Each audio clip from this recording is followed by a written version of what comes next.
বেগম খালেদা জিয়ার মৃত্যুতে মুনার শোক প্রকাশ। বাংলাদেশের প্রথম নারী প্রধানমন্ত্রী ও বিএনপি চেয়ারপারসন বেগম খালেদা জিয়ার মৃত্যুতে গভীর শোক ও দুঃখ প্রকাশ করেছে বাংলাদেশি আমেরিকানদের সর্ববৃহৎ ইসলামী সংগঠন Muslim Ummah of North America MUNA. গত ৩০ ডিসেম্বর মঙ্গলবার সংগঠনটির ন্যাশনাল প্রেসিডেন্ট ইমাম দেলোয়ার হুসাইন ও national executive director Arman Chowdhury এক যৌথ বিবৃতিতে এই শোক প্রকাশ করেন। বিবৃতিতে নেতাগণ বলেন, বাংলাদেশে গণতন্ত্র প্রতিষ্ঠায় বেগম খালেদা জিয়ার সংগ্রাম ছিল সব গোষ্ঠী ও মতের ঊর্ধ্বে। তার নেতৃত্ব ও অবদান জাতির ইতিহাসে চিরস্মরণীয় হয়ে থাকবে।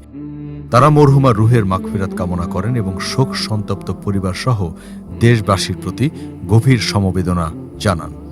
বিবৃতিতে আরও বলা হয়, বেগম খালেদা জিয়া বাংলাদেশের ইতিহাসের অন্যতম প্রভাবশালী রাজনৈতিক ব্যক্তিত্ব ছিলেন।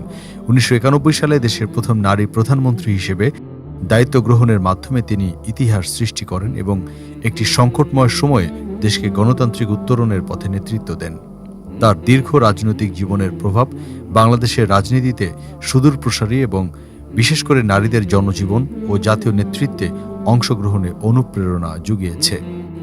এই জাতীয় শোকের মুহূর্তে বাংলাদেশি আমেরিকান জনগণের পক্ষ থেকে মুনার ন্যাশনাল প্রেসিডেন্ট ও এক্সিকিউটিভ ডিরেক্টর আল্লাহর দরবারে দোয়া করেন, বেগম খালেদা জিয়ার মাগফিরাত কামনা করেন।